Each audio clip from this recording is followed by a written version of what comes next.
Oh, yeah, you need to Budge up, right.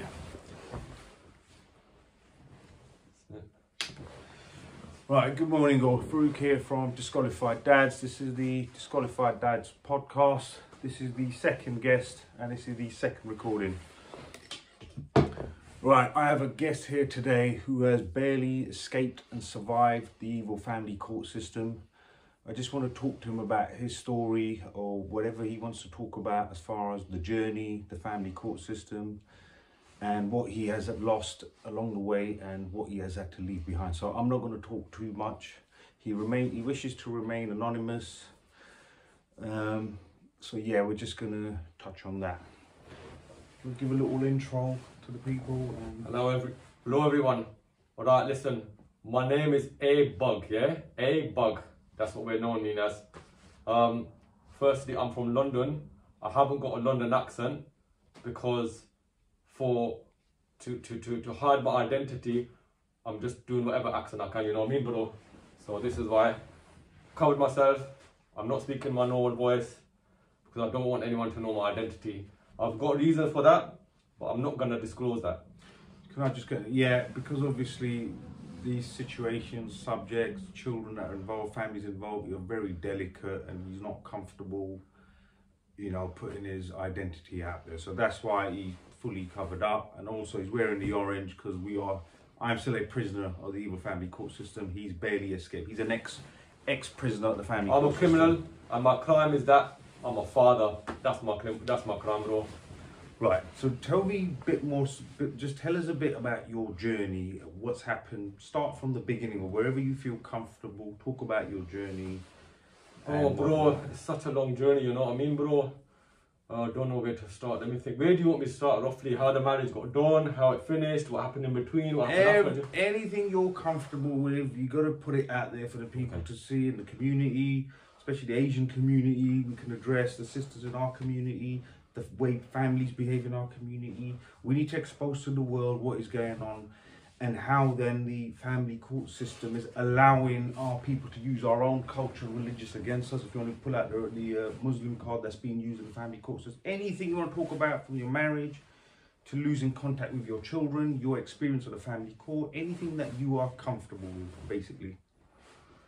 And just take your time, start from the beginning, just nice and easy. All right, bro, let me start now. I think first is start with the marriage. All right, as a Muslim, we've got to try and get married early, and we don't do none of that hanky-panky before marriage, you know what I mean? So no boyfriend, girlfriend and things like that, and I still stick true to that.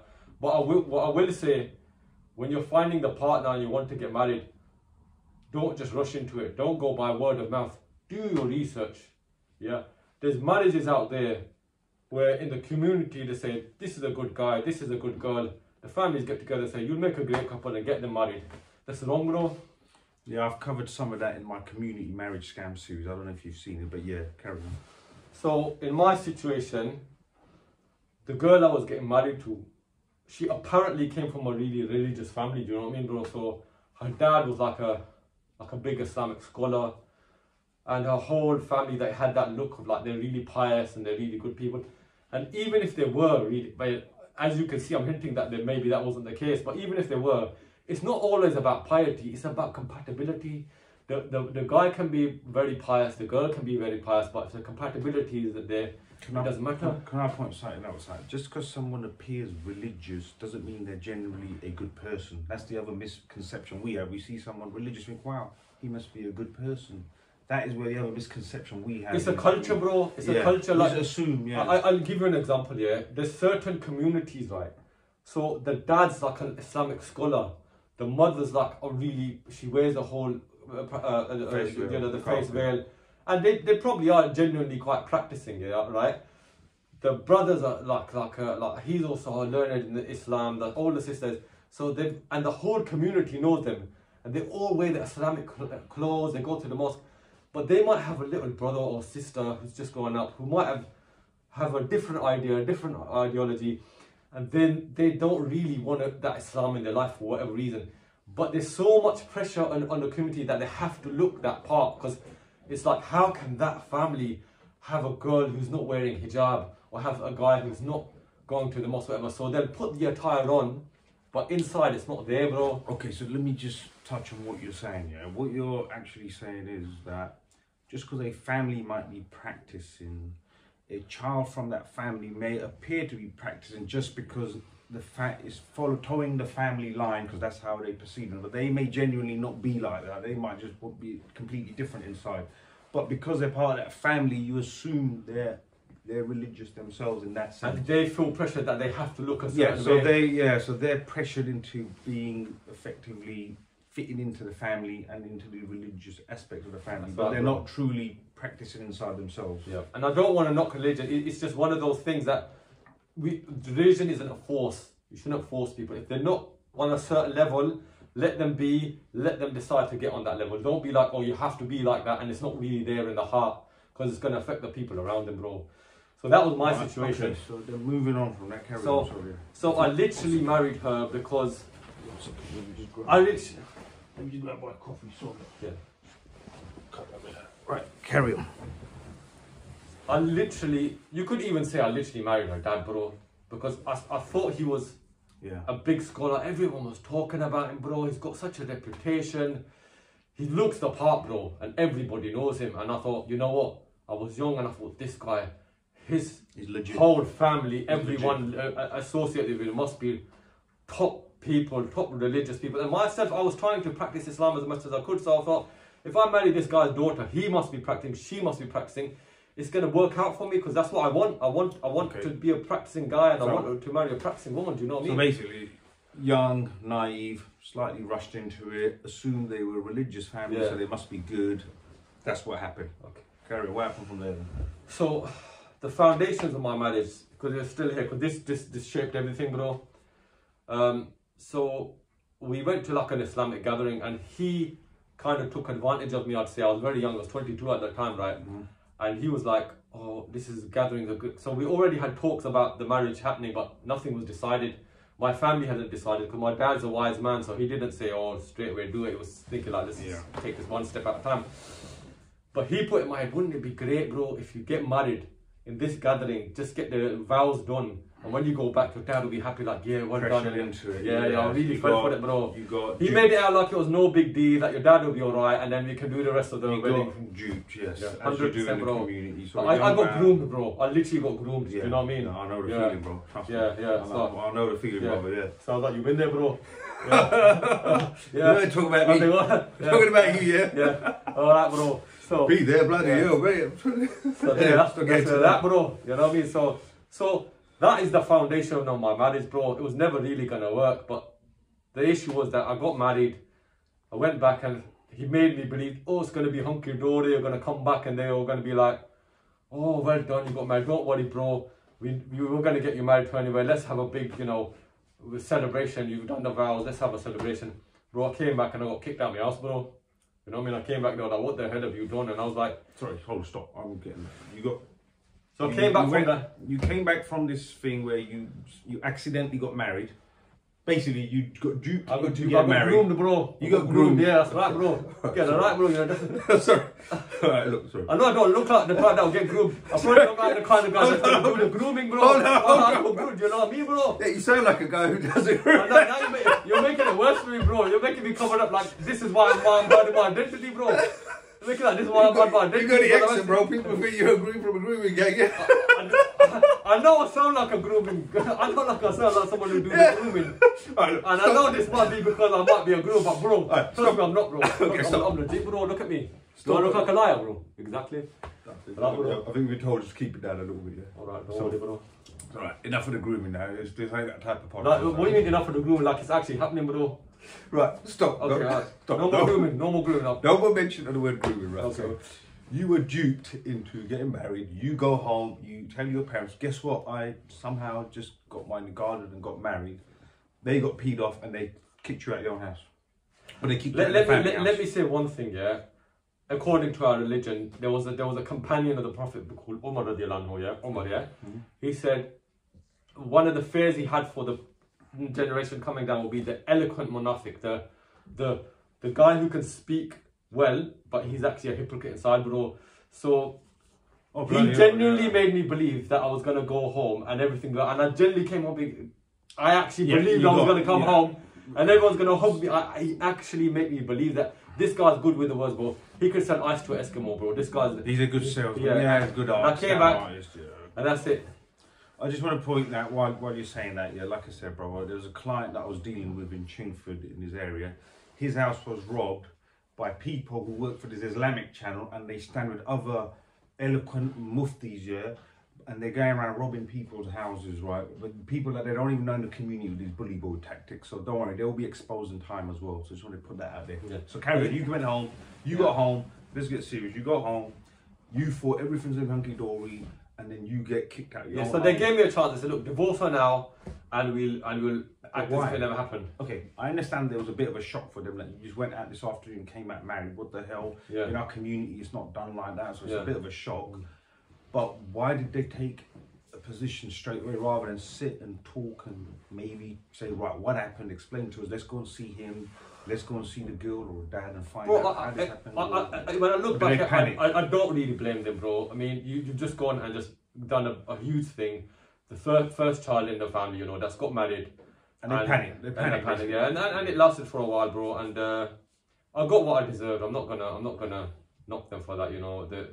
They gave me a chance. I said, if you divorce her right now, I've never been with a girl yet. So if you divorce her right now, act nothing happened. But I was too much like, I can't do that to a girl, you know what I mean? I can't disrespect her like that, you know. Pressure, yeah. So I stayed married, bro, and then. Okay, let's move along now. So it's a bit shocking, yeah. Yeah. So then I get married. She gets pregnant straight away, bro. It was just one of those things, you know. We were young. Yeah, we were young. I didn't pause for a minute. I'm just gonna pause for a minute. Right, we're back. Carry on. So just to recap. Went, duped, got married, went home, told family panicked, chucked you out. You with the new missus, falls pregnant straight away. Carry on. So I would like to touch on that as well, bro. Get in touch with your scholars, Islamic scholars, read the books that you need to. I didn't know about Islamic family planning. There's certain things are allowed, right, bro, and there's certain things that are not allowed, you know what I mean? I didn't know anything, so I'm not going to go into that. It's a separate topic. She got pregnant. At that time, if you're pregnant, you can get a council house. So that's what we did. So we were staying at our friend's house for when I got kicked out. They went on holiday. They were gone for a long time. They said you can stay in the house. In that period, I just told, basically I'm homeless now. Do you know what I mean? So I'm homeless with a pregnant wife. Went to the council. God, so they gave me the council house. I lived in temporary accommodation. Then I got a good place in East London. You know what I mean, bro? That's where I'm from, bro. Listen. We don't know rival gangs coming after us. There's no gang, bro. That's my area from East London, bro. Representing, you know what I mean, bro? I know I don't sound it, bro. That's the whole point, though. You know what I mean, bro? Anyway, like I'm saying, bro. Let's get back to this. So what happened? Yeah, we got. No postcode wars going on. There's none of that, bro. I'm all about peace. You know what I mean? Peace and love. So let's get back to the represent peace and love. You know what I mean? Let's get back to the situation. So what happened? Yeah, council house, pregnant wife, homeless. So that happened over a period of time, bro. So let's just say that a couple of years, all of this happened, and you know, the wife got married, moved out, blah blah blah, whatever. So now I'm in a situation, pregnant wife. We got our place, set place, yeah, and had a baby now. Do you know what I mean? So okay, so what was the relationship like at the time? Was it okay, like with you and the missus? No, it was never good, bro. It was started off like we got on alright, but she just didn't accept that she had left her family home, so she was often leaving me. You know, just staying. She was still very much her mum and dad's little girl. Yeah. Then they didn't do anything to change that. The thing is, I've noticed in the Asian community, that is such a big thing for girls from a certain generation. They still carry on, like, even after they're married, they don't become their own women. And the families allow that to happen. Yeah, and families keep them as their little girls and then give them ideas, do this, do that, rather than become your own woman, manage your own relations and relationships, grow up sort of thing. Where other cultures, they do grow up and mature a little bit quicker. I'll give you an example. If the husband and wife have a fight and she leaves the family house and she goes back to her family, rather than thinking, we got to get them back together. What's happening? They're fighting. They think, oh, it's our chance to have our daughter with us and her, if she's got a kid and a kid, our grandkid. They take advantage of the situation. So what they're doing in actual fact is making it easy for her to, anytime there's a problem, walk out on him. So she'll never ever... They're encouraging that, effectively. Yeah. They're encouraging that childish behaviour, emotional maturity. She'll never ever stay there and think, oh, we've got to sort things out. She's always have her option to, I can up and leave and I'll be alright, do you know what I mean? Yeah. I'll be taken care of over there, they're going to be happy, we're going to, do you know what I mean? So they encourage this behaviour. So you had these issues, and then, so that was from day one. Sometimes she'll leave me at like 3-4 months of stretch, bro. Bloody, you what, this is the first year of marriage? This is the first year of marriage, bro. Oh, so you're off to a good start then, obviously. Yeah, so I felt I had to stay married. Now, again, I'm not going to go through that the whole situation about family planning, but I still wasn't that educated on family planning, so she got pregnant straight away after the first one, bro. I'm not gonna lie. I had two beautiful daughters straight away, bro. I mean, it's a blessing. I don't regret it. You know what I mean? But okay, it just sort of happened. It wasn't planned or unplanned. It just happened. You were married. You were together. You have kids. Just a done thing. And it just happened. Yeah. So, but like I said, I got blessed with two beautiful daughters. So relationships rocky, up and down. You're now onto your second child. Yeah. So still up and down. Do you know what I mean, bro? But can I ask you a question? So you know, in this 4-month stretches where you have an argued little tiff, she goes away for 4 months. Mum and dad house her, look after her, keep her. Did you see your kids during that time? Yeah, I'd go back and forth. At that time, she wouldn't come back, but she'd see be like staying there, and I'd go back and forth and stuff like that. Do you know what I mean? Okay, roller coaster. Roller coaster. Yeah. So I had that, bro. So carry on. So you had a second child, the same thing. So same thing. We were through this stress, and then it came to a point where that my dad put his foot down at one point. Normally he didn't want to get involved because he said, "Look, you caused this yourself." But I think after about 2.5 years there, I was always going to my mum's house. You know, I spent a lot more time there when she was at her parents because I need the company, and obviously you'd rather have some food cooked for you. Do you know what I mean? Like stuff like that because I was working and stuff. I know the feeling, bro. Yeah. So that's how it was, and it was depressing as well. But this is what it was. So my dad just put his foot down and said, "Look," sent a message to her, said, "Look, you're staying with us now. Tell her she can stay at the flat on her own." And that hit her hard, bro.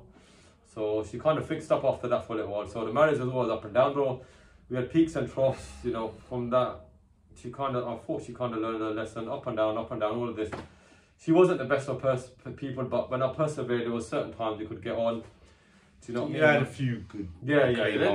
Overwhelmingly bad, but do you know what I mean? So one thing I had, we got married, pre-mobile phone, pre-smartphone, pre-social media, all of that, bro. So it was like she was never good, but social media became the catalyst for our eventual divorce. I think it would have happened anyway, bro, but... What do you mean? Well, so what Elaborate. My ex-wife, she's like...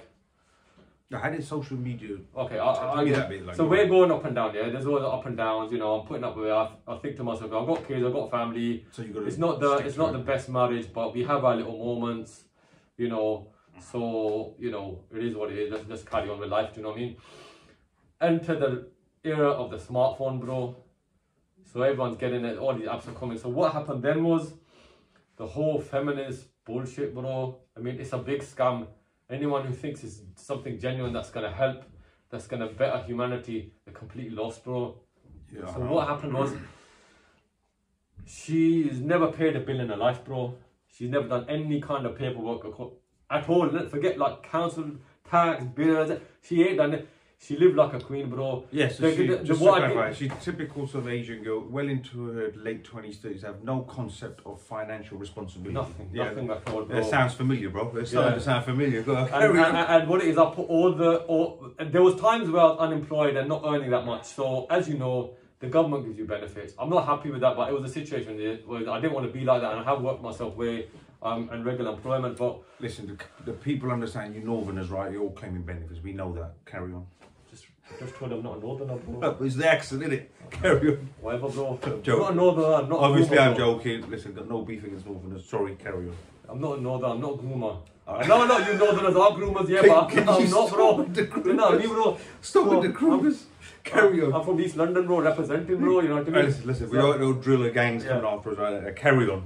Carry on. So you're not gonna come after me. They don't know I'm looking after you, bro. Don't worry, but they know me. Disqualified as you've got feminists after you anyway, bro. You got a lot of problems on there. Bro, respect this man, bro. I'm already a prisoner. He's sticking his neck out for everybody. Something I'm not in a position to do, bro. But let me go give this guy respect, bro. Let me put it this way, when you have nothing more, when the system has snatched your children from you, what more can they take from you?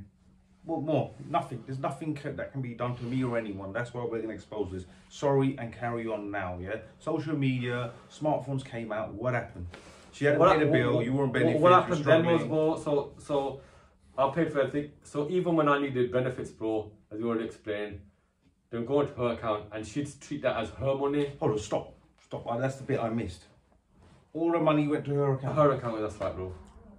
And well, you had nothing, no say on it, nothing. I mean, I was naive enough to put it in there in the first place, but then so you were she basically saw it as her money. This is my money. That's called I'll financial spend it abuse. how I want. Yeah, that's called financial abuse. In the family court, that is called 100%, coercive control and financial abuse. So what it is we got the benefit is coming to us to help us through our daily life, which is food, bills, etc.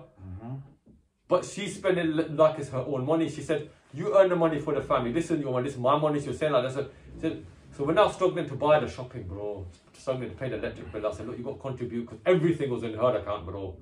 I don't know why I did it like that. It was just one of those things. Anyway, naive. Yeah. So she was saying no. So I had to start borrowing money every year. But I had to live like very basic, bro. Like my kids are suffering and they can't get the things they want. And it was just because, like I said, the benefits are coming to you, so you can live a basic life. Yes. If we haven't even got that, you can get by basically. Yeah, and if you haven't got that, she's keeping it from us. The whole house is suffering, bro. Yeah, obviously. But she don't care because she can like buy herself a takeaway when she wants. She can go and spend it where she wants to do what she wants. Because her parents have often enough. Yeah, what about the kids? Surely she had money for the kids, like milk and nappies. And no, bro. Like they went to school looking like tramps, bro. Like I'm not joking, but she don't look after them. She didn't used to bath them for like a week or more sometimes. They would wear all clothes to school. Like, okay, she didn't look like. Okay, right. Just to be I'm trying to be balanced, obviously, because I don't know. We don't know. Yeah. What surely as a parent, I'm not even going to use the word mother. As a parent, surely if you're home, your own child, she look after her own child. Surely, okay, she don't want to spend it on you. Fine, yeah. You're treated. Men are treated like dogs in some of these relationships. Fine, but surely for her kids, she was no, bro. No, like bathing them and school tidy them up, like you know. No, I'm not trying to put shit on anything, bro. But this is reality. She was like that. She just didn't care about them, bro. Okay, do you think she just wasn't taught these skills? No, maybe? I don't, because she didn't really look after herself. She didn't really brush her teeth. She didn't really have a bath after. Like she was pretty God, man. Yeah, okay, so she was. And the house was all looked like it was always a mess, bro. Like I'd clean up, but when after I got a regular employment, I was working. Like I'm literally not there to do it. Like you're out working. Yeah, like what are you doing at home? Do you know what I mean? So when the smartphone came, anyway. So this is as it is at the moment. When the smartphone came, that's when things got worse, bro. Because then it was like, should get to Insta, all of these internet things, and we know that agenda for feminism, female independency, all that complete and utter bullshit is being pushed here. So she just started feeling jealous that I'm earning for the family. Because after that, the benefit period, I was getting regular work, so her keeping whatever, she was getting less anyway, because I do it according to her income. So whatever benefits she was getting, it was less. It was still quite a lot, I'm not gonna lie, because child maintenance, child benefit, whatever. We didn't get into details. So you were earning money working. Yeah, so I got to tell them all that things are alright. I can pay for everything without having to touch on the benefits. So that was like, she got jealous of me, bro, that I'm earning, that I'm supporting the family, because the media told her that, oh, what kind of woman are you, bro? What kind of, like, you know, as you know, this is what's still being pushed at. Or you're all dependent on a man. Why can't you earn your own money? Why can't you be the boss babe and all that? Do you know what I mean? Okay, so look, let me put it to you this way, yeah. I'm sorry for cutting in here. So, but would that not be a good thing? Because, like you said, she wasn't managing herself. She wasn't brushing her teeth. But if this gave her a bit of, she had no financial responsibility. And if this would have lifted her up a little bit, where she's like, right, I can be a better woman, a better person. I don't need to rely. I don't need someone to tell me to brush my teeth. I can get a little job. I can get off benefit. Is that not a good thing? It could be, but the route she took was ridiculous, bro. And I'll tell you why. What it was, she didn't want to get a proper job. She thought that she could open some kind of private business. She saw on Instagram or whatever. So she tried making like t-shirts and this and that. Well, she had a few little business, like make some pencil cases and. Okay, it's good. But what the problem is, the way she worked, bro.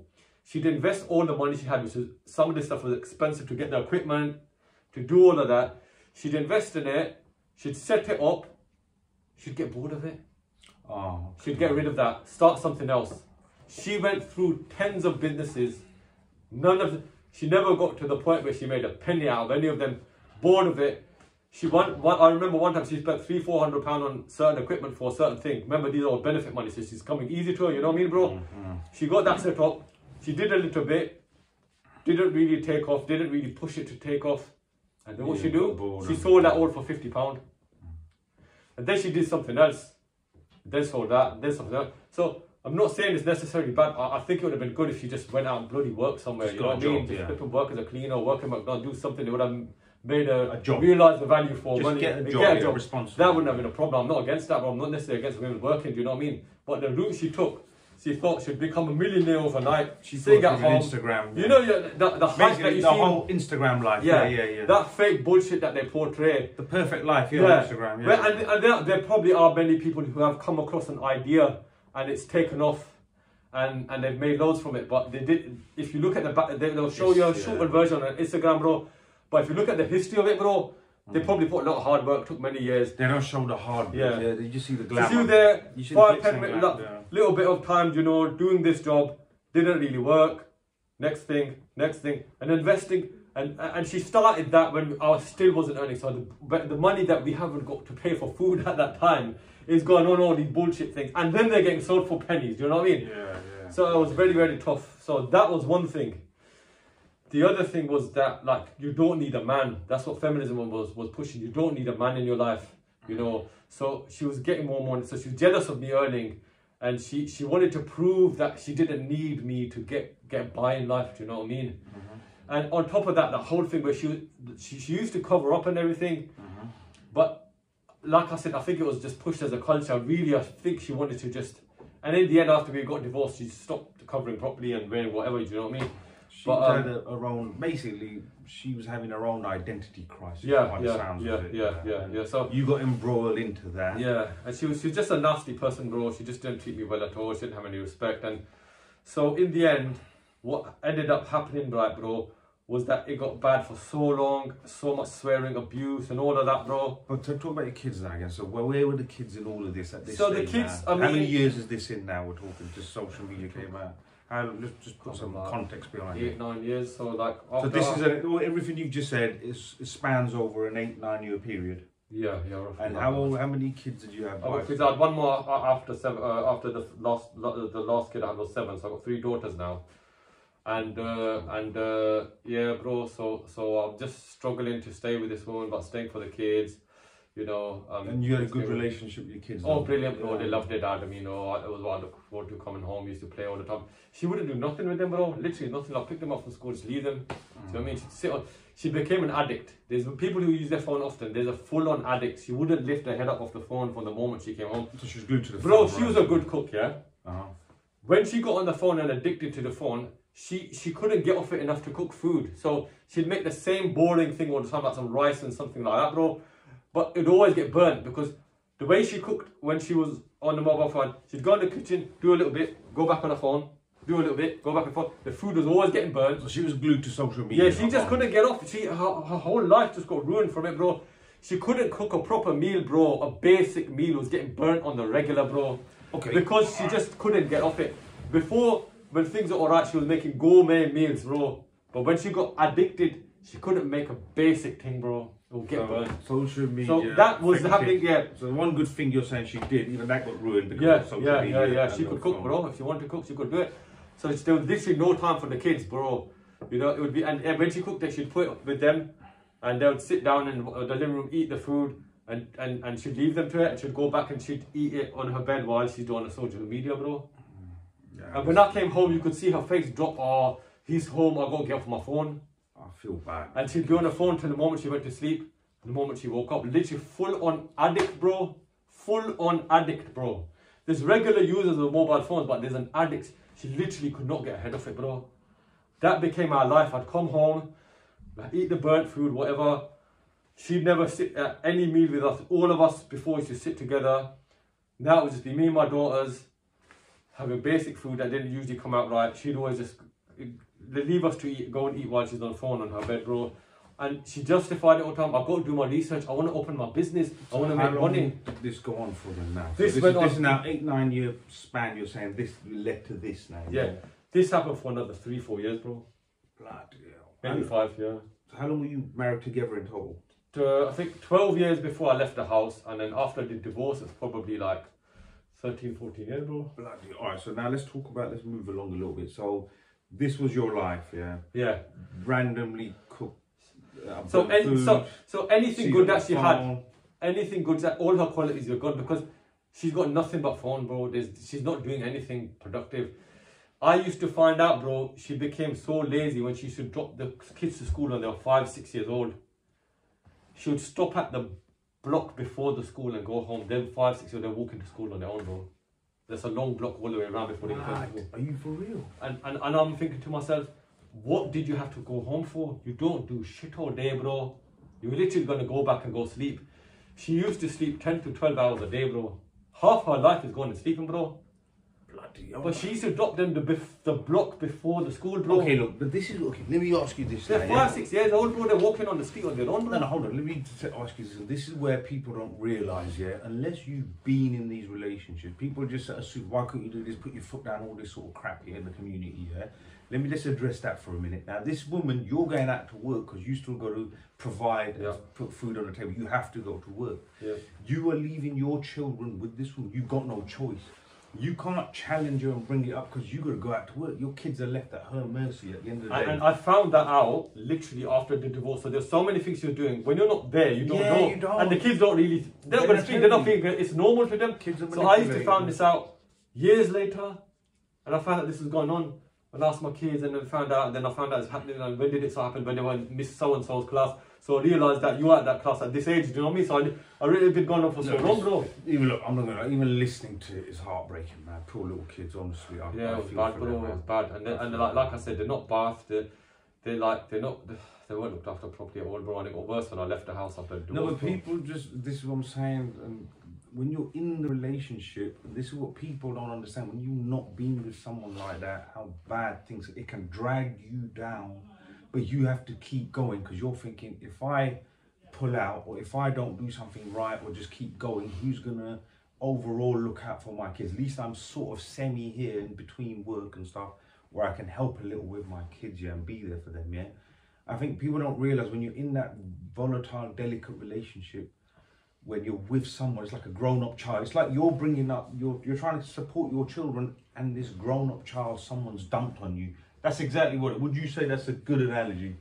I would say so, bro. Something along those lines, you know what I mean, bro? Because I'd come home from work and they'd just run and jump on me, you know, they've been neglected all day. They've come home, the mum has done nothing but, you know, just sit in a room on a phone.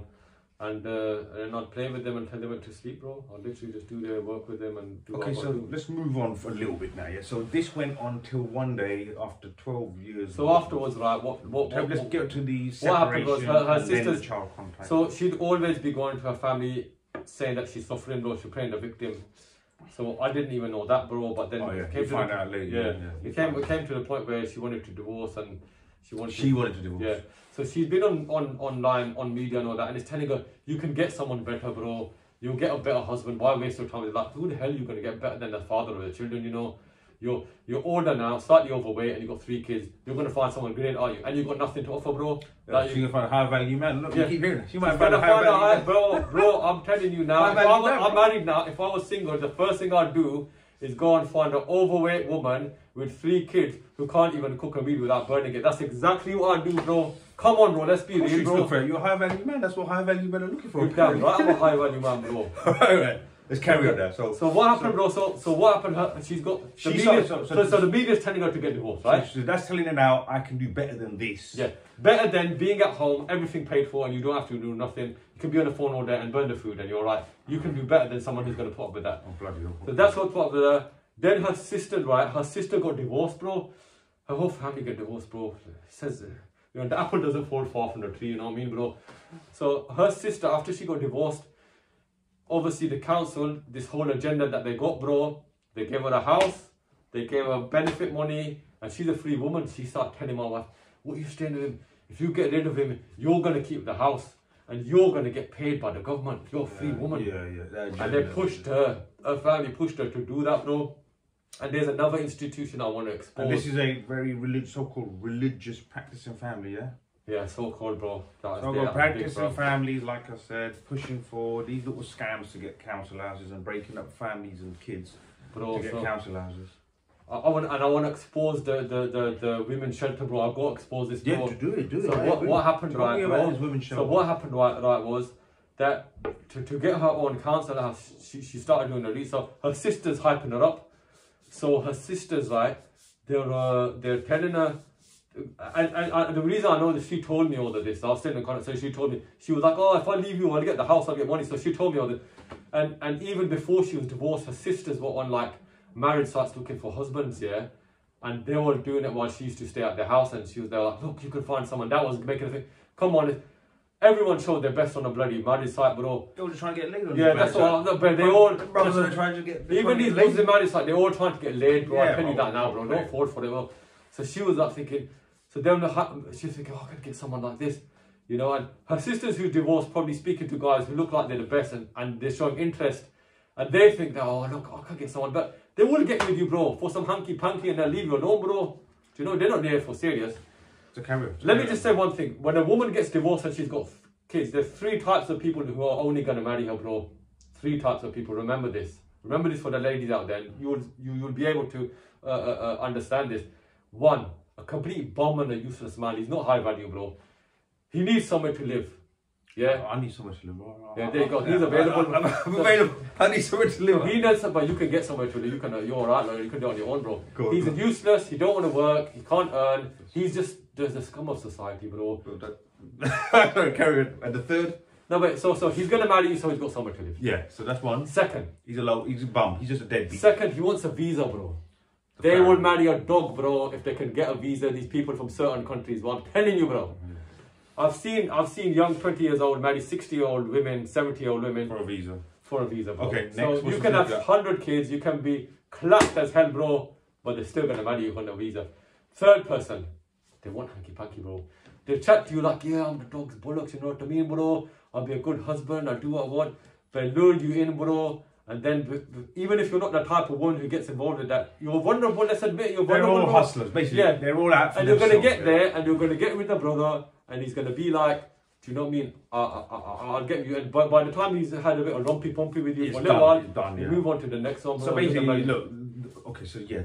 Basically, I think the realistic element is if you've got a lot of baggage and problems, and there are brothers that will be interested, but they're interested for themselves and their own agenda. And I don't know if you want me to say this, but in this situation, because Islam, I believe in truly, wholeheartedly, Islam has got a resolve for this. In this situation, these kind of women, you're better off being a second wife to someone, bro. I don't give a damn if people find this controversial. There's so much adultery going on out there, bro. A high value man ain't gonna marry these kind of women, I already told you. But he would consider them as a second wife, bro. If a man can get a woman without kids every time he wants to get married, he's going to go that option. But as a second wife, you got a better chance, bro. Why get a bum? Why get someone just looking for a visa? Why get someone who's just going to abuse you when you could get someone decent? You won't have him full time, but he'll be decent because he will consider you as a second wife. But that's the I need to put that out there because there's so many single women. That's perfect, right? So just move on now a little bit to... So she's throwing this separation, divorce in your face, threatening you, I'll get the house, I'll get this and that. Yeah. Let's move on to that element, the breakup, the child contact and the family court journey, which is a whole new drama. Yeah, I mean, it is such a long journey with so many layers. After this whole interview, I'm sure I would have missed so much out, bro. But at the end of the day, we'll do another one with the proper studio one day, God willing, inshallah. So carry on now, just to move on. Bro, it depends if they want me back, bro. You gotta ask them. Don't worry, we'll see. If you want me back, I'll come back, bro. But it depends on you guys. You are a disqualified dad. That's disqualified dad. Bro, my crime. So, my crime's being a father, bro. Right, now carry on. Let's move along a little bit. Okay, so where are we now, bro? So her sister telling us, giving her all the hype. You know what I mean? That you're a better husband, bro. You can get a better man. Ditch him. You'll get a council. So what she does? She went out of her way to get divorced with me, but I fought, bro. And this is one thing I'd say. So you didn't want to get divorced? You weren't, even though with all the problems, you didn't want to break up? No, because you know, it's cheaper to keep her in it, bro. Because when a man gets divorced, he gets nothing, bro. He gets put on the street. But when a woman gets divorced, she gets 50% of your assets, the government will give her benefits, you get a house, you'll get some support from the you know the advocacy, the social worker. Yeah, she'll get it all, bro. Sorry, you were talking about women's shelter. You missed that point. I haven't got to that yet. We don't know what that's saying. I'll let you know when it got to that. I'm telling you the situation that put her there. And this is the biggest scam going, bro. And I'm telling you, bro, I'm telling you, I've got evidence and I know people that's gone through it. I can tell you exactly how it works. I'll tell you in a minute. Let me get to that, bro. So don't jump the gun, bro. We're here, we're chill, bro. Do you know what I mean? We've got time, bro. We've got time, haven't you? I got time, Karen. Okay, so what it is, bro. So then what happened, yeah? So where am I, bro? So you keep distracting me, bro. So what happened, yeah? So then she's in this hype of like, oh, I can get someone better. And if I divorce him, I'll get housed. You're right, bro. You women just have to be women and you're sorted, bro. Don't think you're anything special. Because I spoke to women like when I was looking to get married, they were like, oh, I did it by myself. I got out of that relationship. I got my own property, and I made like, no, you didn't, bro. You're just a woman. Things were given to you, bro. Men make themselves. A man makes himself. Women are made, bro. Don't worry about the men and women. Talk about. I'm gonna expose all of that as well, bro. We are exposing that, but let's try and stick to get to the situation, progress the story. Right, bro. So what happened? Yeah. So then she's going out of the way. She went to a homeless shelter. Yeah. Right. Saying that she needs to be rehoused, and I just thought to myself, bro, they're gonna tell you you're not homeless. You're bloody. You got your name onto a property that you're living in. So she took my kids out of school, right? They're out of school, they're living in a shelter, yeah. And it was a plan, it didn't work. So she lived there for a couple of weeks and they said to her, sorry, we can't give you a property, send her back home. So you're living with her mum now. She left the house now, she left the family house now, bro. But she's taking the kids, she went to a shelter to her mum's house. Before that, she changed the locks on the door, didn't let me in my house, stayed with my mum for a little while, spoke to the police council and all that. They said it's your property, you can live in there. If you break the door down, change the locks, police can't arrest you. Broke the locks, got in, changed the locks, police came in. They said, calm down, make sure nothing happens with you, bro. So they know I'm allowed to be there, show them paperwork, whatever. Stayed in that property for about 2 weeks and it was the most hostile thing ever, bro. I was sleeping in the living room with my kids and in the end she walked out and then she went to this homeless place, as you explained. Right, she took the kids with her? Yeah, took the kids with her and trashed the place. Oh, great, okay. So I'm living a shithole, bro. And so what happened then, she tried that thing in the homeless shelter, didn't work. I still had communication with her, didn't work, went and lived with her parents. I'm living in a trashed home at the moment, yeah? So, she's gone now. For now, yeah. So what happened, bro? Okay, in your mind, this is it, it's done. No, not yet, no, bro. Were you thinking that, though? No, because I'm thinking, look, this is all we need to do is sit down and sort it out. Discuss this and sort it out, bro.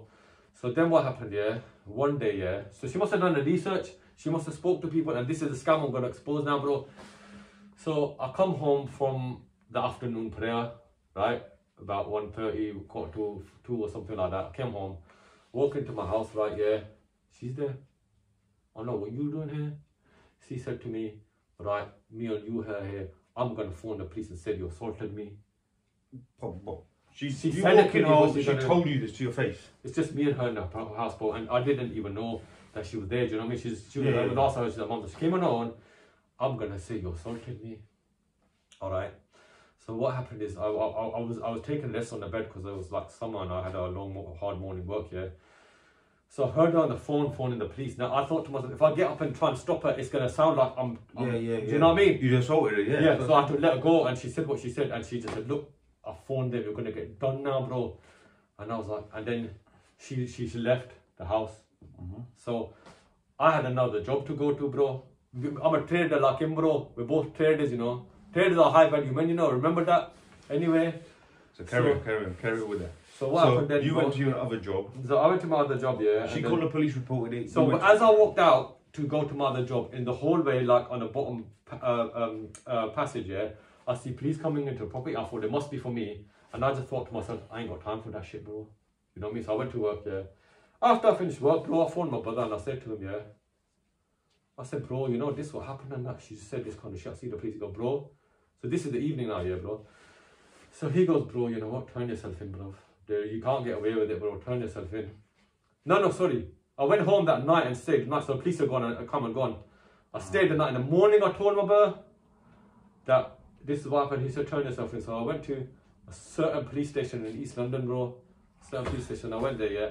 And I said to them, this is what happened and that. And I gave them my details because there's a warrant out for you, bro. But they're really cool about it because I think they realised that, look, they in their heart, they knew that I probably was innocent. I don't know. Can I ask you a question? Look, I know others been these false allegations of abuse, right? Police, this is what I don't understand. The police must be inundated daily, I think, with domestic abuse, and knowing that, yeah, another poor victim, the bloke. They know. Let me tell you. They know we go in and out because I've seen it myself, really. Okay, let me tell you something, bro. You're probably aware of this as well, yeah? When you deal with so many cases, you see a pattern of behaviour. I'll tell you one thing now, bro. The women that are genuinely getting abused, and it does happen, I'm not saying it doesn't happen, bro. The women that are genuinely getting abused either by control or physical, verbal abuse by their partner, by the significant other at home, bro, they stay quiet and suffer in silence. I've seen this, bro. They stay quiet and suffer in silence. And when the divorce happens, bro, when they split up, they want to wash their hands, they want nothing to do with it, they want to move on with their life, bro. But the women, when they're abusers and they play the fake victim, they're the loudest screaming all the time. They're the one calling the police all the time. And they're the one, after they divorce, they want to try and give as much problems to the man as they can.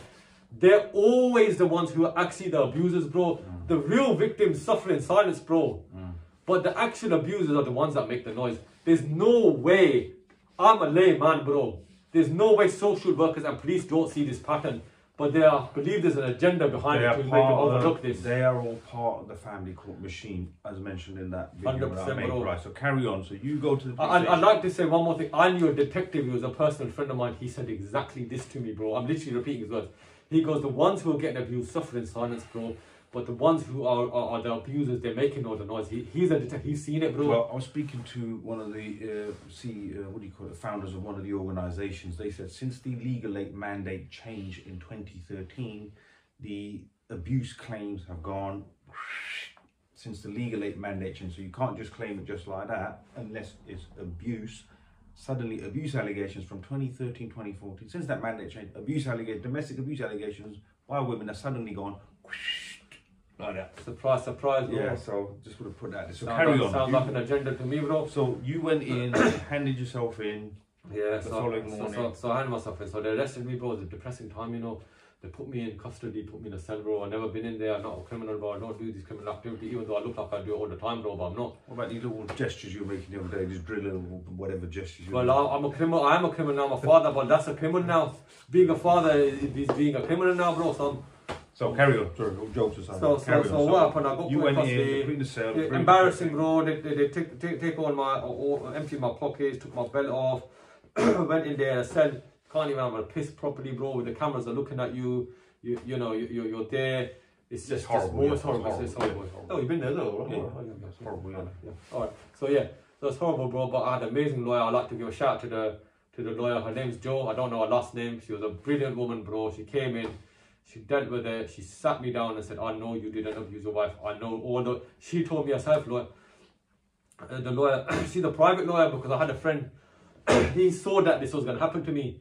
So he goes, when you go in prison, they ask for you to call your lawyer. You're not going to get legal aid. Give my lawyer's name and give my name, bro. So I was lucky I got a private lawyer, bro. But you were just kept 24 hours in. You didn't go to prison, did No, you? I went 24 hours. But when she came, she dealt with it. I just want to give respect that there are good women out there. This woman is amazing. No, there's many. We respect. There's many. There's many good beautiful people women. I hope she makes a man happy one day. She's a really good woman. Her name was Jo. I'm not going to say her last name. It's probably better that I don't. But she knows who she is. And I want to thank you till this day. All right. She went Shout in out there, to Jo. Just carry on. She got me out of there quick time. I didn't get any kind of charges put against me. You know, they no further action. They seemed like they're kind of scared of her. She had this vibe about her, bro. She dropped me back to my car that the police nicely kept for me in the pound for, like they said, because there was no parking, wasn't free at that time. They said keep it here because they kind of knew I was going to get released. You know, I think the guy at the police station, he seemed like a nice guy, bro. He was there to help me out and everything. Do you know what I mean? So I went back, and then that's the last I saw of her. She did her job and that, bro. So what happened now? The reason why she did it. Let's get to that, brothers. The reason why she did it, right? If you claim that you've been abused, yeah? If you call the police, I've been assaulted, something happened, whatever. All right. You have got your ticket. As a woman, not everyone, as a woman, you got your ticket to go to a women's shelter. These women's shelters are set up for abused women. If they're being abused, they're suffering, they can run over there and they'll help them. They need proof that they're being abused. So once they make the charge against their husband, they don't look at so once they make the accusation against their husband, they got their ticket to go in. Yes. They don't look at who the person was. They don't look at whether he got charged, whether he was actually guilty or innocent. Even if they found out that she was lying, bro, it doesn't matter. All they look at is it happened. Not just that, I think once you go to the women's shelter, then they secure the legal aid as well. Yes, yeah. Once they made a complaint against you, they secure legal aid, which didn't affect me at that time, but I'll tell you how it affected me in the future. So now, bro, she's got into the shelter now, bro. While she's in the shelter, bro, So I've come out now. She's got what she wanted. So they don't look at the after effects that now nothing happened. You know, you don't really belong here. It didn't happen. She's in the shelter now. Every woman in that shelter, they're all scamming it, bro. They got with their husbands. Some of them some of them worked a plan with their husband or boyfriend, bro. And they said, look, if we get arrested, I'll get you done. You get put in custody. And we'll get a house. Yeah, then we'll get a house. The reason why I know this, bro, because my children were a bit older at that time, they were 9 and 10. They're not stupid, you know what I mean? So they heard the conversation. All of the women, every single one of them, bro, in the shelter. Because after she went in the shelter, she would still let me see them every couple of weeks. She should go from the shelter, which you're not allowed to disclose where it is. She'd go to her parents' house and make me collect them from there every couple of weeks. So she'd still let me have visitation at that time. Because we decided that through mediation every other week I can have the kids, you know what I mean, bro? So they were telling me, bro, that conversations mom was having with all these women. She said, Dad, you know what? They all got husbands or boyfriends, and they were telling mom that they're all working for the same plan, that they're trying to get a counselor. All of them, bro. There wasn't one that wasn't like that, bro. All of them. They told me their names. They told me who they were. They told me this girl, that girl. They knew all of them, bro. Do you know what I mean? So what happened, bro? So that's one thing. And another evidence I have, bro. After I got divorced, this is like, you know, after the whole divorce and everything, when I was looking to get married again, I had a potential girl that I wanted to marry. She was in a women's shelter at that time, but she really got abused, bro. There's evidence of it. She had a scar on her head. She got beaten up, everything. Like, she really got abused, bro. But then she was telling me about the women in her shelter, bro. They're all doing all the same. She told me, she goes, they're all scamming it, bro. She goes, I think I'm the only one who's actually been abused. Legit, yeah. Because her ex-husband went to a prison. The whole thing was documented, bro. But that's what I'm saying to you, bro. Apparently, this client that I was representing, or I'm looking out for in the Chingford area, his ex-partner now claims she was abused, and all these brothers from this Islamic TV channel that stand with this high-level muftis and scholars and collect people's charities and money, yeah, and all of that, yeah. They believed it, bro. They believed because she was an abuse victim. They came and robbed some brother's house. People just fall for that. It's the same thing. Just wanted to remind people to put that back out there on that. Just remember, when women cry, they cry for manipulation. Let me tell you this now. All women are actresses. Just not all of them get money out of it, bro. That's what it is, bro. I'll be straight with you, bro. They're all actresses. Okay. I get it, right. So let's move along a little bit now. Let's move along. No, but I want to make this point. Can I give one story of the shelter, bro? You can edit this out or whatever, but I just want to say, I want to give you an example of how people abuse it. So this is the whole story. That woman I was potentially married, girl I did it. She was a bit loopy, do you know what I mean? But I did. Luckily, I got out of that, do you know what I mean? But she told me about this one woman from India, yeah? She was from India. She had a like online relationship with an Indian guy who was from here, right? Mm-hmm. They ended up getting married. He brought her over. Yeah, if she claims abuse, that's the visa. She got married. As soon as she had the baby, bro, immediately she claimed abuse. Is it a coincidence she claimed it just after having the baby? No, but they've said even if you're here on whatever visa like that, as soon as you claim abuse, you're granted. It's granted. I didn't even know that, bro. Yeah, I found out recently. I wouldn't even marry her freshly, so it doesn't really affect me. But anyway, so what I'm saying, bro, as soon as she had that baby, she got divorced, right? Like, I'm sorry, claimed abuse and that, got in the shelter, right? While she was in the shelter, bro, that girl was telling me she'd always go out every night. She's a full-on hustler, bro, and she's 40, and she's a bit clapped, bro. Come on, boys. Guys would go right after anything. Have some class, bro. So what she was telling me is she'd leave her baby with whoever, whenever she was going out, she'd always come back with designer gear, bro, like proper handbags, this and that. And the girl was telling me what she does during the day is go online, finds all these guys. Yeah. She got 3 or 4 boyfriends on the go, yeah, and she's making them spend money on her. So it's not even one boyfriend, it's 3 or 4. She's going with this one, that one, coming back.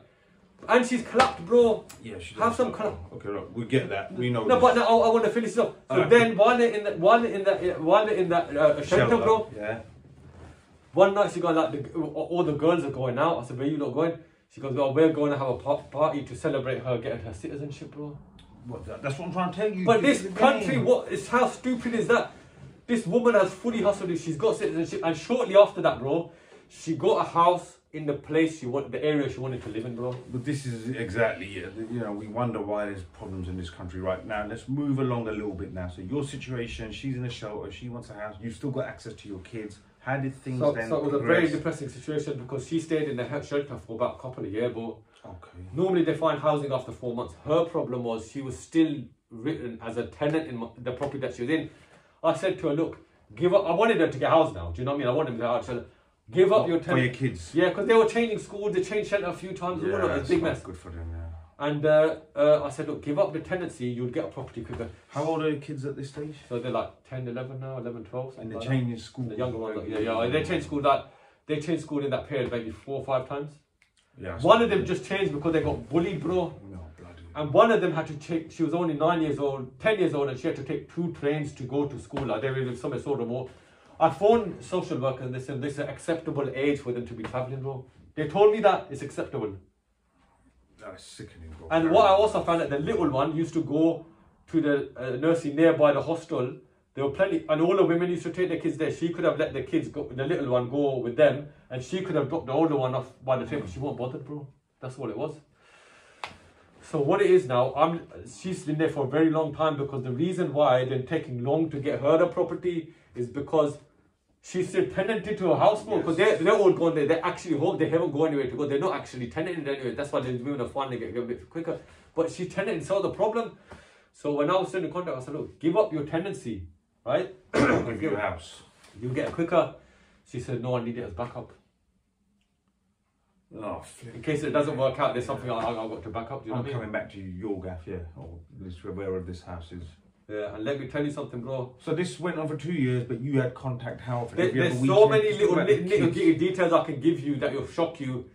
But there's too much to it, bro. We'll cover that in another one, but let's move on to the child access. If you've got any questions, there's any other details you know, let them know, bro. I'm happy to answer them, bro. Put them in the comments, we'll come back to you. I'll come back, whatever you want to know, I'll let you know, but I'll expose everything, bro. Don't worry, we will. And this women's shelter system has to be exposed, bro. We will expose it. No, we will do another podcast. How can these social workers be sitting there seeing these women come in and not see how illegitimate they are, bro? Okay. How can not hear their conversations? But let me tell you something. Social services, CAFCAS, they're more or less in on it. I've been informed and told with a little bit of research and study I've done, it's mostly run by, I hate to say it, like I'm not anti-women or nothing, they're run by certain types of women. Yeah, because women haven't got the ability to run anything, bro. They're not leaders, bro. No, that's the reality, bro. I'm not going to say anything You're like not, that. but I'm covered. I'm going to say it, bro. You can't run shit, bro. Whether the issue ain't that, but the point is run by that same, like the family court system is run by that mentality. CAFCAS, social services. That's why we get demonized, and that's why there's an element of a lot of people have said CAFCAS are biased. Social services are very biased. That's why judges say we'll trust CAFCAS. A lot of people say, the meeting with CAFCAS went well. Next minute, by the time the report went in, it's completely biased against the father. So we know this, they're all in on it, yeah? But moving on from that... Can I just give one more story? You can edit this out, it don't matter. No, we don't edit it out. I need to get this on my chest. Okay, go on, do it. This is your truth, bro. Get it out, go on. I'm a Muslim, bro. Probably gathered that, yeah? So one time, right, it was Eid, right? It was Eid and my ex was still at the... Eid is a Islamic celebration. Family still at the shelter, bro. So what happened was, Eid was like... let's for argument's sake, let's say Eid's on a Friday, yeah? So, the day before, bro, so it's Thursday, my youngest daughter fell down the stairs, broke her arm, tibia and fibula, yeah? Oh my God. Broke her arm on a Thursday, yeah? Fell down the stairs in the shelter, yeah? Bro, you know what my ex-wife did? Took her, just carried on as normal, just shut her up, carried on as normal, bro. What do you mean shut her up? Just like, just said, hospital, to the hospital. No, just like, when the kid's crying, you calm them down and that. Carried on so the whole day that was Thursday, she carried on, and it happened like midday or something like that, bro. I'm collecting children, say, on Friday, yeah? They went to some kind of Islamic, like, Eid fun fete or something like that, bro. So she took them there, and she's gone to like a fun fair with a girl with a broken arm, bro. They've done all their things, so it was my turn to have the kids, yeah? So I went there to collect them like in the evening after they've finished in the fair. So I collect them from the fair, and her mum and that go home, and I take them to my house. She's complaining about pain on her arm and that, bro. So I took her home, and then she told me she fell down the stairs and everything, bro. And I look at her arm and it's swollen arm. I'm thinking, oh, this ain't right, bro. This ain't right. So I said, look, I made sure she didn't pick anything up with it, stop using it and that. Put her to bed, and I said, I'm taking you to hospital in the morning, yeah? So I took her to hospital in the morning, and they didn't want to break the news to me, but I saw from the back, I saw the x-ray, both of bones in the form of clean broken, bro. Clean broken, bro. And then they took her and put the cast on. Now this is another problem. So social services get involved then? No. This is another problem, yeah. Because it happened on the weekend, yeah, a lot of the departments in the hospital aren't open. They put a cast on it. When I took her back Sunday, when I give the kids back here, they had to go back to the hospital. Because the cast was put on and the bone specialist wasn't there, she went to the hospital again. They cut the cast open. They said it hasn't healed right. They had to break her arm, bro. Oh, bloody and put it straight and then put the cast on. And my daughter still is traumatized. I remember when they broke it, how much painful it was. Had she had taken on the day, on the weekday, when the bone specialists were there, they had done the right job, cast it once and it was right. And nothing got done. She got nothing for this, bro. Plain neglect, bro. Plain neglect. Okay, so where was social services? Did no one at the hospital say, how did this happen? See, at that time, I'm to blame as well because she was trying to control me. I was worried I won't be able to see the kids. So when I took her to the hospital, I kind of stuck up for her and said, oh, it was an accident, but you know. You covered for her. I covered for her. And then in the future, I told social service about it, but they didn't give a shit, bro. They don't care, do you know what I mean? So that was pure neglect. And that same daughter has come to me with her skin itching and hair like all over the place. She hadn't had a bath for 2 weeks. I see them every 2 weeks. The last time she had a bath was I gave her a bath at my house 2 weeks ago. And she looks malnourished. They don't eat properly, bro. But social don't give a shit. So all of this is happening, bro. Yeah, listen, man. So that's something I want to get off my chest. No, this is the reality. This is happening, bro. But this is what I'm saying to you. I mean, obviously, those who have been into, once you've entered the whole family court system and arena, you realise what an absolute shit show the whole thing is. Because everyone has this perception out there that we have law and order and process and procedure. We got judges. We're in a solid first world country. And then you enter the family court system and you see the true horror of what goes on under your noses on a daily basis. Only find out when you get involved. I had a kind of understanding that men do have it a little bit hard. I had that as well. Yeah. So did everyone else. Until you enter the system, I had a little realise. Oh, it's a little bit difficult, or maybe they won't get the pat on the back as much as women do, or maybe, you know, they'll give the women more tissues for their tears than the men, you know. I thought something like that. But when you get involved, you realise. You see the horrors, a dog has got more rights in this country than you, bro. Exactly. And I say that as a joke, but actually probably might be true. I say that seriously. I said might actually be true, you know. No, it is true. I've said it before. A dog has more rights. If you were a dog on the street, you'd get housing, food and shelter, and you'd have some rights and protected rehabilitation. As a father, as a man and a father and a non-resident parent, you have less rights than a dog once false allegations are placed against you, which the courts, the women's shelter, the legal aid, they all encourage because they all make money out of you, her and your kids and your misery. That's the truth. Anyway, carry on. So carry on from then on now. So you see your kids. That's it. So she's been in the shelter for long enough. So the shelter had lost its funding, was going to close down. So the council she was tenanted to had to find her somewhere. So they found her somewhere, but their process is that the tenancy that she was on with me in the property council house that we are, that has to get dissolved, and she has to be put in her new place of residence. If that's dissolved, I went to a court proceeding. I'm on the street, bro. I got put on the street. And I lived in that for a couple of years as a shithole because I couldn't redecorate and fix it because I didn't know if I was going to stay there. They didn't make it clear what was going to happen. So I stayed there. Stayed where? You said you were on the street. No, I was staying in my property. Right. Then when they dissolved the tenancy, they gave it to her. Then I was put in a hostel, basically a homeless shelter. Okay. Not even a shelter, it's a hostel basically. It's basics. Just give me that number after, and I could do some of that. Well, the council basically referred me into that, and yeah, that was it, bro. So I was living there. And I'm in shock now, bro. I couldn't believe this. I couldn't believe. I thought maybe they'll let me stay there and find her a place separate, but no. Yours has to get dissolved. She has to get her one. You get shithole, bro, because you're a man.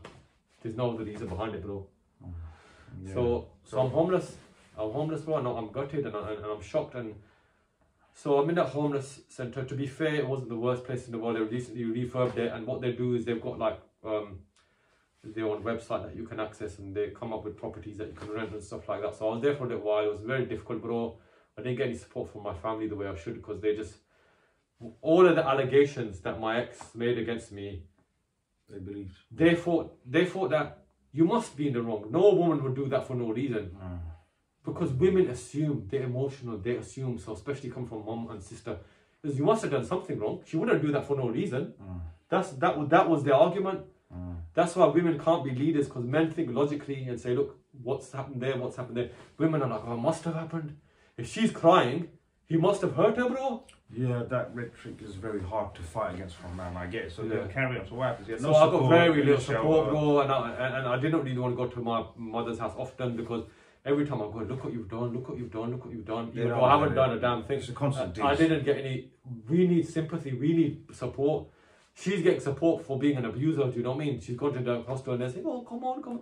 But as you know from our parents' generation, as we've discussed earlier as well, unfortunately, there's a lot of lack of emotional intelligence. They don't know what emotion is, bro. They just kind of it doesn't exist. Their way of showing you affection and support is just constant digs about what you're not doing. You know how it is, yeah. It's just a generational thing. So I understand. Obviously, a lot of us. But you're saying it like it's something so small, bro. It's not. It made me feel suicidal. Because I've got strength and faith. I would never go that far, but it made me feel suicidal. I'll go to the level that the way my own mom treated me after that was worse than the way I was getting treated, the abuse I got from my What message do you have for the parents of someone who's going through the family court system and these domestic issues, especially in the community, because other communities are a lot more I'll be honest with you, What would you say to those I'll parents? be honest with you, No, what's the message to those parents? The immigrant parents from Asian background, I don't have anything to say to you. You were never going to change. I haven't got any messages for them. The people who suffer for them, try and just not go back to the family house. Try and get in a hostel. Try something, bro. Try and get some help. But unless you generally know your family, understand, if they're like the example we've given, which is common, please, bro, I'm talking to the bro, don't go home. I'm telling you, it'll kill you mentally, bro. You might end up mentally damaged. You might end up committing suicide, bro, because what they will put you through, bro. They don't understand. I'm telling you now, I'm saying this in my words. What my mom put me through wasn't as bad. It was worse than what the abuse of my ex-wife put me through, bro. I'm telling you now, don't go. Try not. That hostel was blessed, bro. It was so basic, but it worked for me, bro, because it kept me out. I'd go there. You had peace. You had some peace, basically. I'd only go to my mom's to get a meal. I ain't gonna lie, bro. You know, you gotta hustle how you can. I get a meal, have a little abuse, and then get back home and go. Hustle. Yeah, I know, bro. I know. Look, there's many out there that. So that's my personal advice, because brother, guys out there, you're gonna go through this. This is gonna keep happening for now. Yeah. So those people who can understand what I'm talking about, people from other cultures, other backgrounds, you got support. Take anyone who gives you support, take it. You need support, bro. You need it.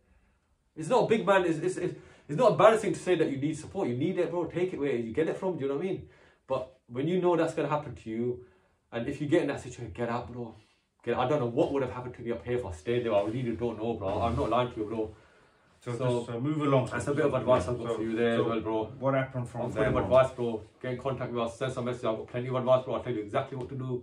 You know, sometimes the clever man learns from his mistakes.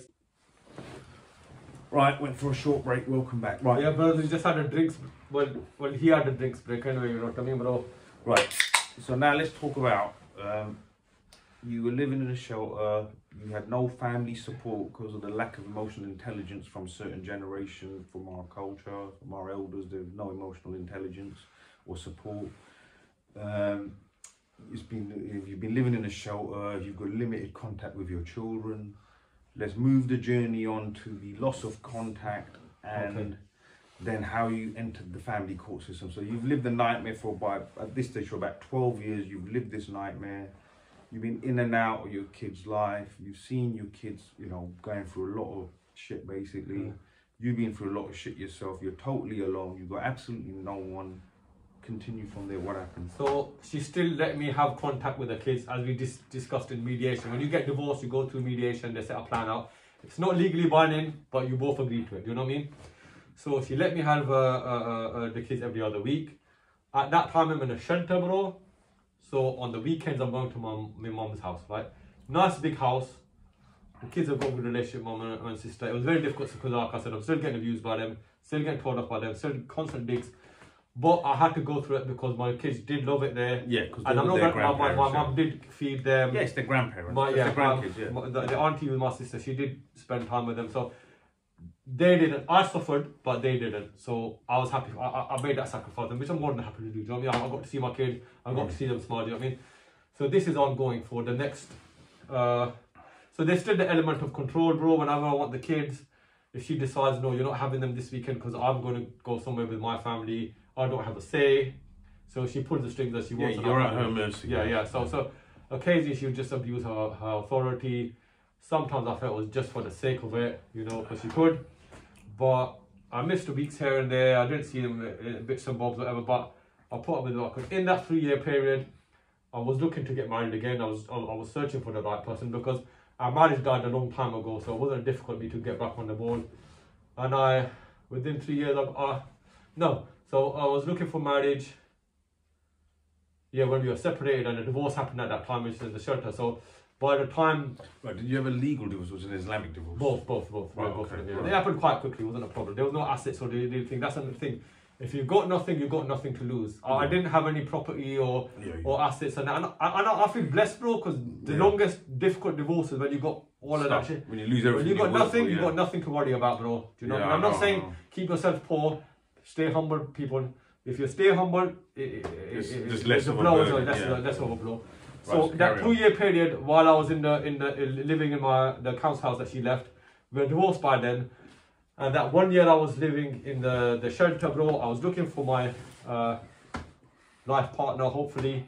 I learned a lot of lessons. I got about maybe 60, 70 potentials. I got a game, bro. You don't know how bad you man, bro. You know what I mean? I got a game, bro. But it was a good learning experience because the whole experience made me realize what I was looking for in the women. So at the time, the person I married was the first girl that came along. And that's another advice I'd give. Don't be fooled by the beauty, bro. Do you know what I mean? You got to find out the traits. You know, if she doesn't look humble, if she doesn't have one advice I give: 3 things in life you should never chase. Don't chase women, don't chase wealth, and don't chase fame, bro. These 3 things, you got to let them come to you. When you find a woman, the biggest advice I can give, bro, don't marry the woman you want to marry. Marry the woman that wants to marry you. And that's the advice I got. So what I'd say is that when you marry a woman, make sure it's at least mutual, that she wants to marry you and you want to marry, not that you're chasing her. Because once you put her on a pedestal and become a simp, bro, she's going to treat you like that for the rest of your life. Don't use these words. We don't want to associate with all of these other words. Alright, so basically make it mutual. Make it balance, see her qualities, see what she's as a person, see that she's genuine, she's a nice, good person, nice attitude, nice character. I think with these words, it then associates with this movement and that movement. I'm not part of any movement, bro. I want to make that clear. I'm not part of any movement. It's just, you're saying have a balanced relationship where you both mutually like. There's a lot of advice I can give on who to and how to find the right person. We can maybe do something on that. We'll do something on that later. Now, look, let's try and bring this back in, right? Let's talk about now. I want to get to the child contact. This is all part of it, bro. It's leading up to what. So you were looking for marriage. How did you lose contact with your kids? Because of my extremely high, amazing level of game, bro, in that 3-year period, I've had about 60, 70 women want to be, you know, with me. Do you know what I mean, bro? But only one special woman got that opportunity, which happened while I was in the hostel. I got so much game, I managed to find a bag of chick while I was in the hostel, you know what I mean, bro? So I met her while I was there, and from the hostel, the marriage got lined up. Her family didn't know I was in the hostel at the time, but luckily from the hostel I got a place. I rented a small flat that I got finally, and then we got married and she settled down there. So the kids, like I said, every couple of weeks I'm seeing them. I got phone contact, all of that. As soon as the marriage happened, bro. So as soon as you got married, let me guess, she found out you got married, bang, lost contact, yeah? Not with all of them, but that's the start, bro. Right. So the eldest daughter, bro, she even went with me to meet this woman before I got married. She liked her, you know what I mean? But once the marriage happened, the oldest one wasn't even at my wedding. Okay, can I just, I want to put a message out there to everyone that's in this situation, yeah? I have now heard hundreds of stories where guys have said to me, I had contact, it was all good, then I was going to get married or I got with a new girl, bang, the game started. What I don't understand personally as a man is why would you even, what did you think was going to happen? Why would you even just keep it stump, innit? Why take the risk? No, there's no way to hide that. Not you, yeah. I'm just saying the address. If you guys out there, if you're getting with a new bird, you got contact with your kid, just keep it low, don't put it on social media. Do not let the other partner know for as long as possible because it's just going to affect your child contact. That's the most. I mean, it wasn't possible in my case. Not I'm your married case. And the children are coming no, over. your case is done and gone. Yeah. So I'm just saying to guys that are in it now. So you carry on now. So as soon as the marriage the marriage was going to happen, the first daughter, the oldest one, didn't come to the marriage, bro. She didn't come to the wedding. Do you know what I mean? So that's one gone. And the other two, the younger two, did. So they came to the wedding. And after the wedding and the marriage and that, bro, the younger two are keeping in touch. The older one's completely gone, bro. What's happened, the manipulation has happened. I had a very good relationship with my children. Parental alienation. 100%, bro. So your eldest daughter, you had a good relationship with your oldest daughter before that? All of them, bro. So what happened after that, bro? She's clearly been influenced by the mom, bro, and she's the oldest daughter, and I'll get to why that's significant. Shortly after the marriage, COVID kicked in. This is the extent they went. The younger two daughters loved me so much, bro, especially the middle one. COVID kicked in. Before COVID, they were both at different schools, because when they got their council house, right, they couldn't get into the same school. So one got to one school, another got to another school. So the middle daughter, right, I had close contact with all of her school. She's got learning difficulties, bro. So I with her, the SEN department had full contact with them. And there was an incident that happened in a school where one of the teachers was basically got aggressive with the children and made them cry. So I came in, my daughter was one of them people, and I got her friends together and I said, don't worry, I got your back. This woman can't do nothing. So I was seen like a hero. So the issue that happened in her school, her friends and her teachers were all pro-dad, because her SEN teacher loved me and her friends loved me, bro. So she always used to be positive about her dad. And the extent they went to was, the older daughter now, she's older and she's very, very manipulative, bro. Just like the mom. So what she did was, she said to the middle daughter, change your school, come to my school. Because what it is in my school, we can go together, we can be friends. Now, she's never really been close with her sister, but she made her believe that she'd be there for her school. As soon as she changed school, the older daughter never even travelled with her to school, let alone played with her. But they wanted to get her out of an environment where it's pro-dad. So the new school that she's got. Okay, just to try and understand it fully. Why would the eldest daughter do that? She's been fully manipulated by the mum. Her mum was walking with a baton. The older daughter took it and ran away. I tell you now, the older daughter probably is doing more to harm me than her mum now, bro. And she don't even know why she's doing it. So, okay, look, the classic situation, because look, even with the alienation, the studies that we've done in parental, it could last a lifetime. The damage that is done, bro, with parental alienation, loss of contact with the other parent, a non-resident parent, can last an absolute lifetime. You're saying that damage has been done to the point where your eldest child, your first daughter, doesn't need the assistance from a mum anymore. His mum's general now. His mum's soldier. Is doing the work for mum. She's not a mum's general. She's not a mum's social. Mum's just, she's in control of the mum. She from what I gather from the kids, she runs the household, bro. Her mum lives in fear of her, bro. What? Yeah, bro. Hold on, this is taking a bit of a jump. Certain incidents happen, bro. Yeah, hold on. Yeah. This is going quite a bit jump. Look, so, I'll give you an example, right? Before we get to that, hold on. So right now, at that time, the eldest daughter now, you're saying, was involved in trying to alienate the middle daughter. Yes, and it worked. So carry on from there. Okay, so what happened was, whenever I used to get my two younger daughters visit me, whenever they would come home, there was always a fear that they had to answer to the older sister. Never a fear of their mum. Or if you do this, what's she going to say? I was thinking, that's not your mum, bro.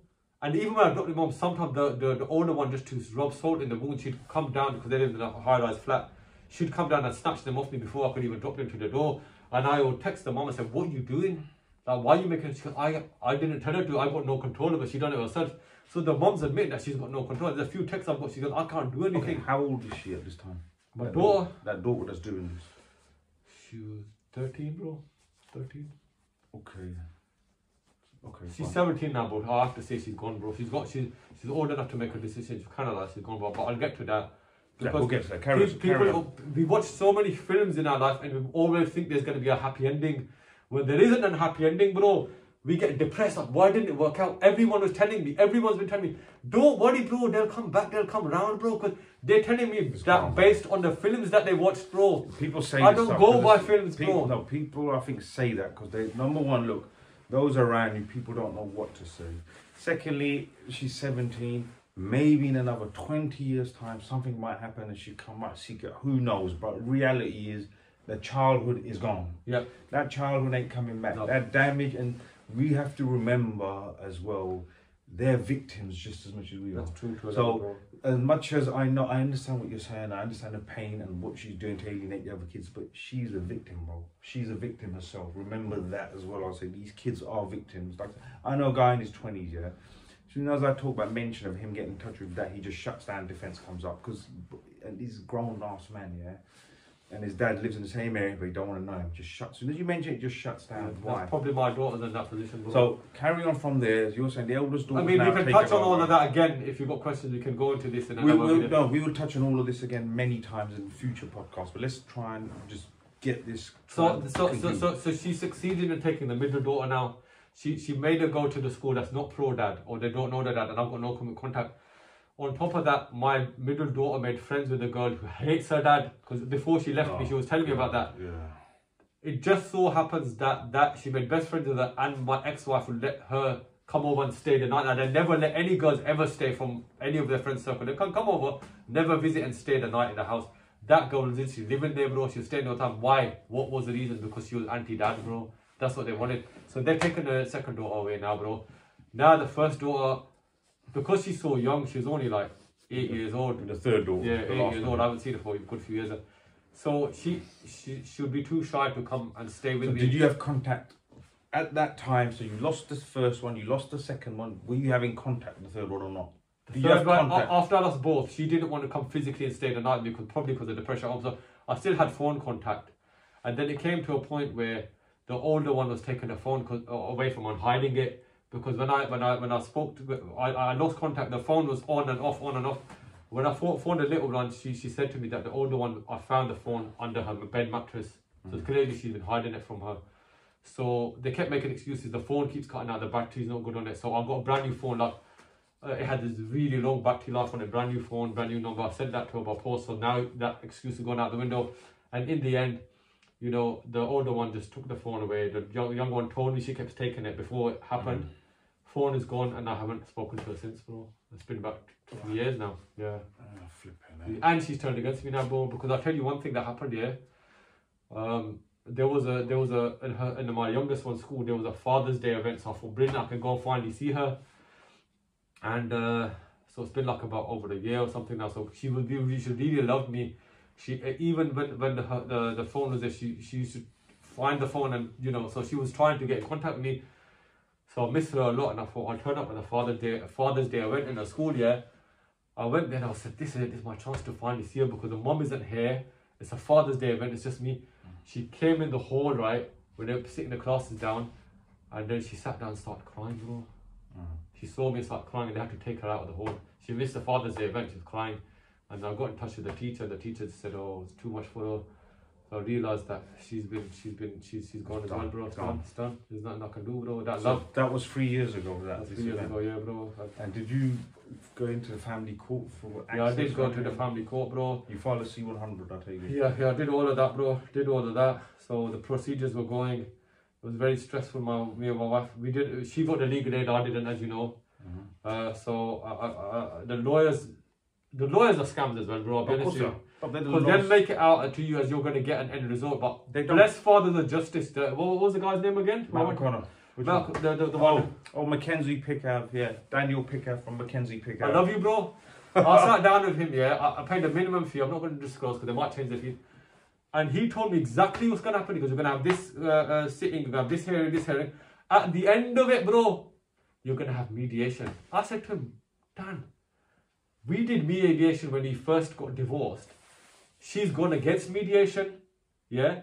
So if we're going to have this court case and we have mediation goes against it again, what am I going to do, bro? He goes, you're going to have to go through court again. I thought, that's pointless, bro. So basically, at the end of it, I'm going to go full circle, all the way around. And he said, he gave me a time span. It's going to take three years, something like that, bro. At the end of it, you're going to get mediation. That's all I'm going to get, bro. And the other thing is that if you go direct to the lawyers, they'll back your course. They will do this. No, yeah, so that, yes, that's what I'm saying. Just to clarify, if you went to a lawyer, that full circle, they won't tell you that. They would have got 30, 40 grand out of you. That's all they're interested in. They are the lowest scum of the earth, these legal aid lawyers and these family law lawyers. No, the private lawyers do the same. I know. They're all in on it. The because what if the private lawyers make it out you're going to get something out of it? They're all in on it. But I spent a minimum fee to sit with an amazing guy who just told me this is how it is. And I told him I don't want to. He's looked at my face and goes, I can gather by your looks you don't want to carry on with any of this. I said, no, I don't, because all I'm going to get in between that period, you might get to access your children through like contact center. Before it was free, now it's £75 an hour, bro. No, it's more than that, man. No way, bro. Bro, it's way more than that. That's cheap. Where is it? Listen, that's a cheap one. If you know that one, it used to be free, bro. I would have done a court case just for that, but I'm not going to get any. Some of them contacts are over £100 an hour, easy. Who can afford that, bro? So let's carry on with this. So the real point I want to make is that when you get in a situation, get in touch with Father for us. Don't get. So I spoke to a friend who didn't know about this. That's not Mackenzie's friend. What are you saying? And he told me after his law case, he spent 50 grand, bro. Yeah, I know guys. To come to the conclusion that he's gonna go through mediation. I spent a few hundred, bro. Let's say that. Just to clarify, what he's talking about, he's saying, is get a good Mackenzie friend who knows the system. So there's many groups, many organisations, many Mackenzie friends out there, which I will put up links for those that need it. Get in touch. I'll put you through to an organisation within your area, or that will suit you. That's what he means. Don't go through family lawyers, barristers. None of them. They're all in on the scam. They're just there to make money at you. Carry on. And I spoke to about 5 or 6 lawyers, and they all said, yeah, we'll help your case. We'll get you through. There's no way they cannot know it's going to end up in mediation. And none of them told me that, bro. They just made out, yeah, we'll try and win the kids back for you. You know I'm not going to win them back. You know it's only going to go through mediation, nothing else, bro. But that's what you wanted to do, so it's very important. This video, if you listen to this, I'm telling you, brothers, it will change your life. Because 50, 60 grand ain't no small amount of money, bro. Okay, let's move along. Let's try and move along now. So you then obviously sat with the Mackenzie friend. He told you the reality of your situation. That was it, bro. And at that point, if I remember correctly, you wrote your letter into your kids saying... So he suggested that you write a letter, we'll give it to the schools, so make sure it gets to them through the teachers, rather than go to the mom's house and her ripping it up and they can't see it. I wrote my letters, I said what I needed to say, you know, as a final message that, you know, I can't remember exactly, but, you know, you've done what you've done. I'm here if you want to try and make up with me. I'm here to talk, whatever. I can't remember what I said, but it's up to you guys. What you feel you need to say, you say it, bro. You know, just go back to that. So you wrote this letter to just a final goodbye to your kids to say, I've tried my best, and hopefully when they get older, one day they come looking for you. And that is your experience, obviously. What would you conclude on so what I'd say, the whole system? What I'd say is... And when's the last time you saw your kids? Just clarify how long it's been now, because a lot of guys... There's many points I've missed.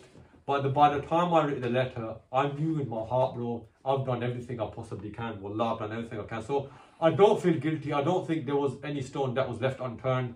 I did what I needed to do. I've done my best, and I'm at peace in that sense. You know, I didn't have, even with my marriage, I did everything I could to make it work. So that's the advice I'd give. Whatever situation is, do the best you can to work it out. But when you know it's not gonna work, when you know you've done what you can, walk away. Don't linger there, bro. Don't stay there longer than you need to. It's just gonna kill you, bro. You fight until there's nothing left to fight for, bro. And when's the last time you saw your children again? So the first one has been about 5 years now, bro. Second one about 4 years, 4 years, and the third one about 3 years now, bro. And is there any message? Not word, not sound. Obviously, look, they may be able to recognise you behind all of this. Is there any message you want to put out to your kids, maybe if they see this one day by some miracle or chance? Is there anything you want to say to your kids? I'm not sure now, bro, because... If you want that, obviously. I should be going... People think I should be going through the typical narrative of, my kids, I'm here for you, I'm ready, I'm with open arms, but at the end of the day, the older two are 16 and 17 now, bro. You're grown women. You've grown up in an environment without a dad and a woman that's poisoned you, who's got no morals. If you come back to me, what are you going to come back with, bro? I'm a morally grounded person. If you come back to me, what are you going to come back with, bro? Do you know what I mean? Just remember they're victims, bro. They were kids. Yeah, it's hard for me, bro. But they were victims as well. Look, they were still my kids. When they come back, I know it's never... I'm not saying I don't want them back. It's never going to be the same. It's not going to be. It can't be, bro. You've grown up without a dad. You've grown up in a certain way. It's never going to be the same. But I am here, And I hope they admit to their mistakes, because I don't want them to ever come back to me and say, Dad, you know, you are at fault, and you know, we're ready. Like, your mother's made a mistake. You are victims, but you have made a mistake of following the lead, but you don't only realise it when you're mature. And I think, bro, you know, when they grow up one day, hopefully, look, you know what it is, I'm a Muslim at the end of the day. Allah encourages us to forgive. I forgive everyone, bro. I've forgiven people that have bullied me and offended me, bro. I'm ready to forgive, bro. I know it's not going to be the same, but I'm willing to forgive, and I'm willing to have some sort of relationship. But it's not, the onus is not on me. I've done what I needed to. I've tried my best to get to them. So it's that's up to why, them now. yeah, that's why obviously you are on disqualified dads, bro. Because you are this is what you call a disqualified dad. He hasn't seen his eldest child for 5 years, the middle one for over 3 years, and the little one for over 3 years. So, and just to imagine how people live without, people do not understand. The thing is that until you enter this situation with your children, the family court system, relationship breakdown, people, those in their 20s now looking to get married, settle down, have no understanding or the devastation that, I mean, we may have had moments of banter and joke, but I can see the pain in his voice. I'm sitting next to him, and you can see the emotional intent and the damage that this does and causes. So look, I mean, I'd say, look, whatever I've just explained, it will never highlight and give you an idea of the emotional damage, the pain, the suffering I went through. It's not because I've had a little bit of jokes. I'm a guy that's trying to look above it and move on. So I'm at peace in that sense. But what we've just discussed, you won't be able to see or feel what I went through. No words I can say will make you understand that. Nothing I can do. It's only when you go through that experience, and it's something really I don't want people to go through. But what I will say is that to the men out there, you're going to go through hard situations. You're going to that's what life does to you, bro. Okay, so just to try and end on a slightly positive one, to the men out there that are going through this, because I speak to men every day, bro. They've lost contact for 4, 5, 6 months. You know in your heart they're not going to see potential of any contact for 2 or 3 or 4 years, and they've got this thing that's all right. I'm going court. I'm going to see them, and you know they're up and down. You don't want to obviously give them bad news. They're suicidal. Those that are really on the edge, what would you say to them to try and just keep them going? Little message. Just I'm not going to sugarcoat it, bro. It's going to hurt, bro. You're going to go through suffering. It's going to be difficult. But what I will say, bro, stay proactive, bro, whatever that may be. The seed was sown in my ex-wife because she got stuck on a mobile phone and got all these messages. Don't waste your life on the media, bro. Don't sit there and with all your spare time, just sit on the phone and look at more messages that might make you get more emotional about. Don't get stuck on pornography and become even a weaker man. Don't get involved in these things, bro. Be proactive. Keep yourself physically. Look at me, bro. I'm in shape, bro. Do you know what I mean? Wow. Keep yourself physically fit. Keep active. Keep work extra hours if you need. No, it's not about the money. It's about keeping yourself busy. Keep in touch with friends, those who are positive, like influence on you. The negative, the people who are, like I said, even if it may be family, if they're negative, keep the minimum contact with them and keep pushing, bro. It's not going to be easy, because a lot of people might make a video and say, oh, you'll be all right, everything will be fine, bro. I'm going to tell you, it's going to hurt, bro. It's going to be a roller It's going to be difficult, yeah. But you got to go through it, bro. Okay. Just stay positive, stay active, bro. All right, stay connected with God as well, bro. Just stay connected. He knows your pain. Right. He wants you to have that pain to give you something better afterwards, bro. Trust me. Right, we're going to try and conclude. So just anything else you want to say before we just try and conclude and wrap this up? Yeah, I think there's been plenty out there. So look, let's conclude on this. Look, I am through. This is Disqualified Dads, and this is the life of Disqualified Dads. This is ABUG, yeah? ABUG representing East London, bro. Thank you for watching. Everyone out there. Thank you for watching. And that wasn't no gangster move, but just Disqualified Dad, yeah? Thank you.